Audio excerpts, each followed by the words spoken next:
PKR, Umno, PKR or Umno, or why not PKR and Umno in a collaboration? The UMNO General Assembly or Perhimpunan Agung UMNO will take place tomorrow. The situation is complex and it's still fluid.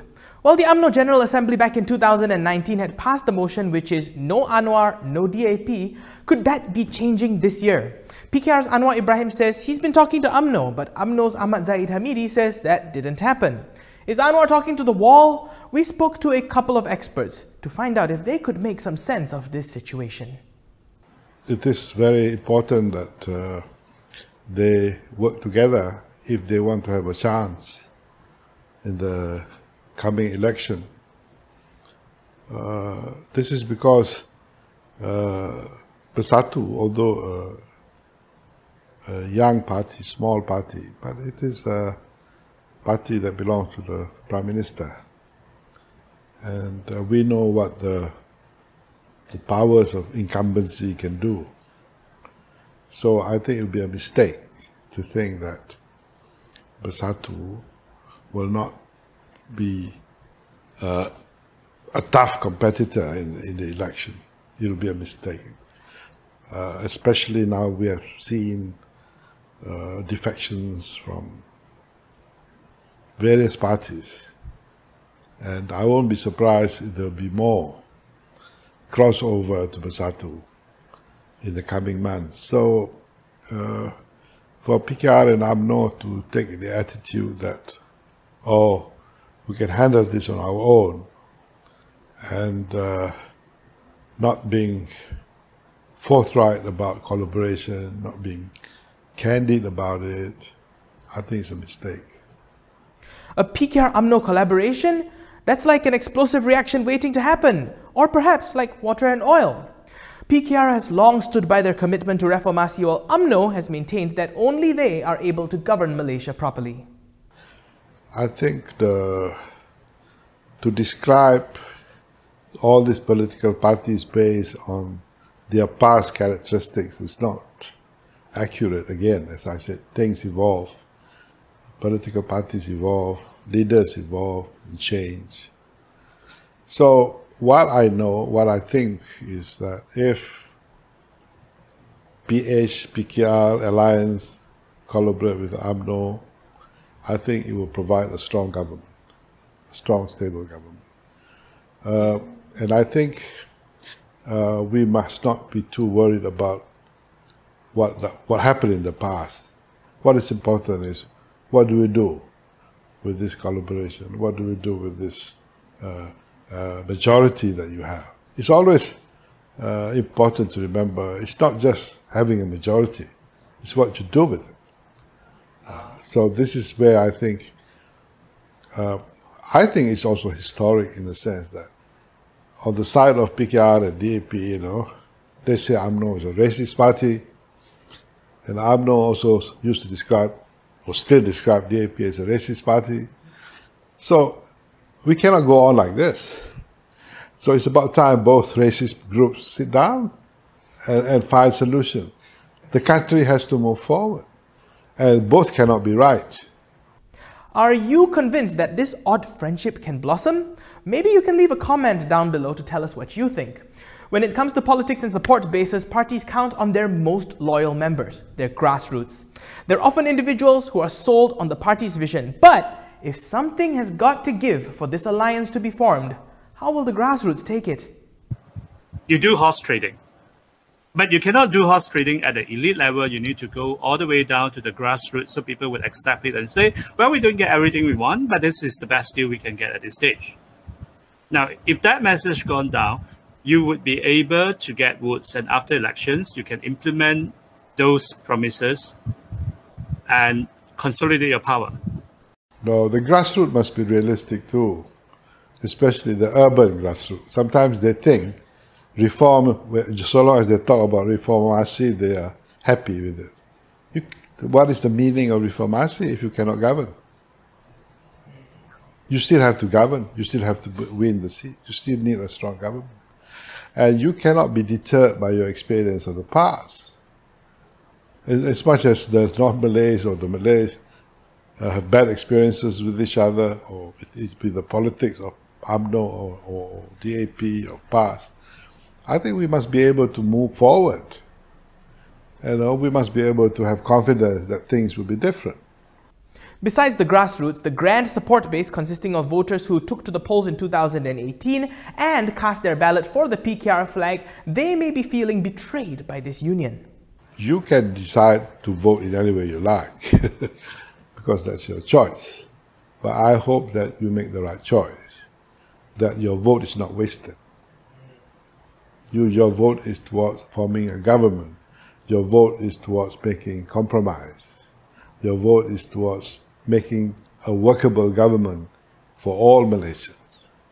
If everybody takes their own tight corner and stays there and reject everything else, we're not going to move this country forward. We will be in a spiral again.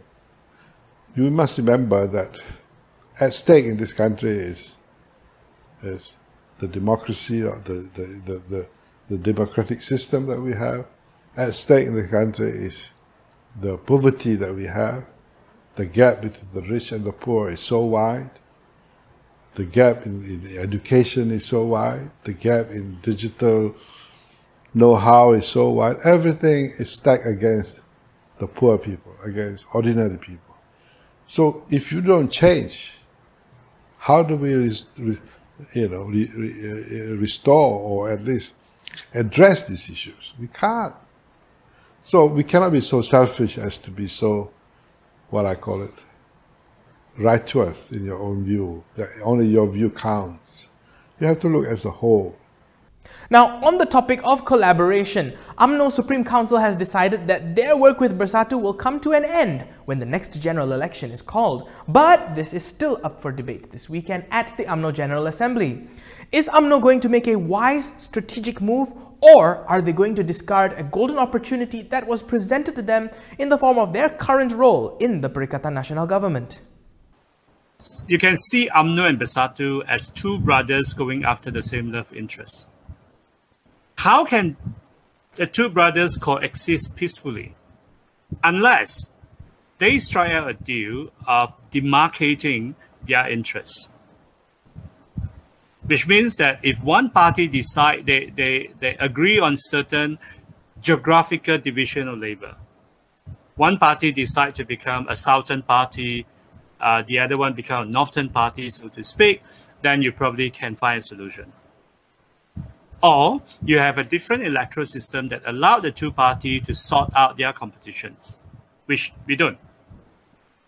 So these two parties are going to fight, first of all, at all grassroots levels of all the elected officers, MPs and ADUN. And yes, I mean, for all the seats, especially, I mean, that the part that's hardest for them to strike a deal are those who have jumped from UMNO to Bersatu. It's not going to happen. Some UMNO members may join Bersatu, yes. Some UMNO ministers may join Bersatu, yes. But on a party-to-party relationship, no. No, it will not happen. You can ignore that. Why do you say it will not happen? What's your biggest reason for that? No, because they come from the same spoil. They come from the same pool. So whatever seat you give to Bersatu, UMNO will be deprived itself of that seat. What kind of arrangement is that? Many decisions in political parties are spearheaded and led by their party leaders, from the Supreme Council, Majlis Tertinggi, to even the party president. So for UMNO, that's Ahmad Zaid Hamidi. However, there appears to be some splits in UMNO, and their leaders have been grouped by some of the members to be part of what they call clusters. Depends on when the election is called. If he is convicted before the election, he would not be able to run. Even that he could have proxy, he would not have that much of control. And he is not charismatic. If anyone that is more charismatic from the court cluster is Najib. I think if the situations, if a delay of the government of the elections go long enough, the best scenario for UMNO is to have a new leadership probably by people like Muhammad Hassan. Basically, and of course that it can be someone like Khairy Jamaluddin. We have to recognize that the cabinet cluster, if we define it as pro-Bersatu, then it doesn't include every minister or deputy minister. Those who are most strongly pro-Bersatus are those who would not have any chance to take up high position when UMNO is fully in power. Not just Anwar Musa, but probably also maybe people like Ismail Sabri. I don't know how he popular or not popular he is. I don't know. I know he's got a court case, but then a lot of other leaders in this country have got court cases, and they're popular too. So I think it's too early to say. I think what I want to say though is that I think Zahid will be loyal to Najib. He has always been working for Najib before. I think although he's president, I think he respects Najib. And Najib is very popular. Najib is a very strong leader. He can galvanize UMNO. UMNO must trust him to lead the election if they want to have a chance. UMNO must not be apologetic about his problem, because his problem is a court problem. This is for the people to decide his future.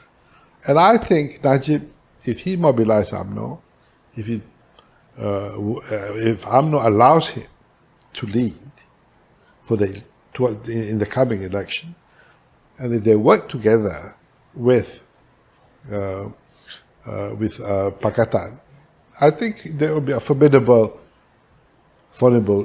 team. I'm not going to say they're sure to win, but it will be a Premier League fight.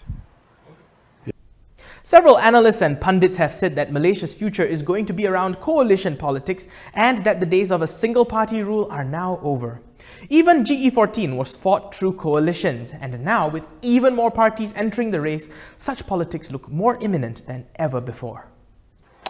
The biggest loser are those who want to stay on their own, fight their own battle, and believe that they can win it on their own. They'll be the biggest loser.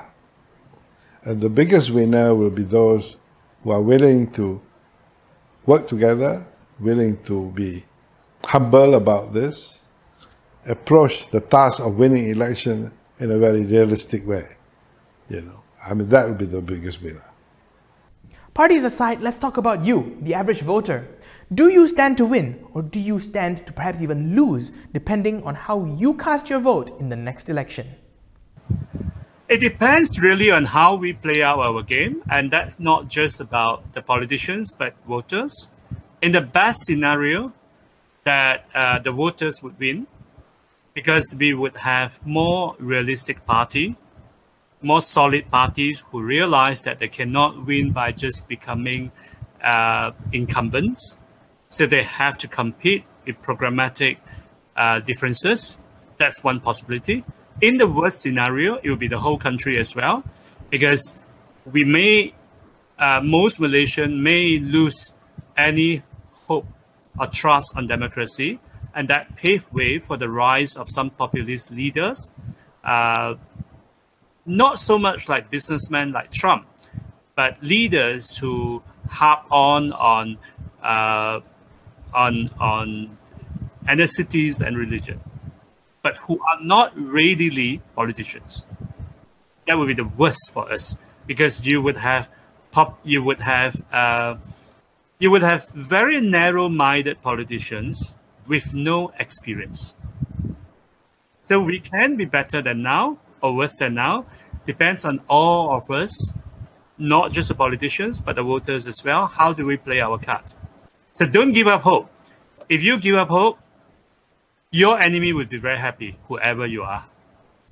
Join us this weekend for Kini TV's coverage of the UMNO General Assembly 2021, where perhaps some big decisions are about to be made. You can catch that on kinitv.com and also on our YouTube channel. So stay tuned to find out what could happen to Malaysia's political future. I'm Daniel Anthony. Thank you for watching.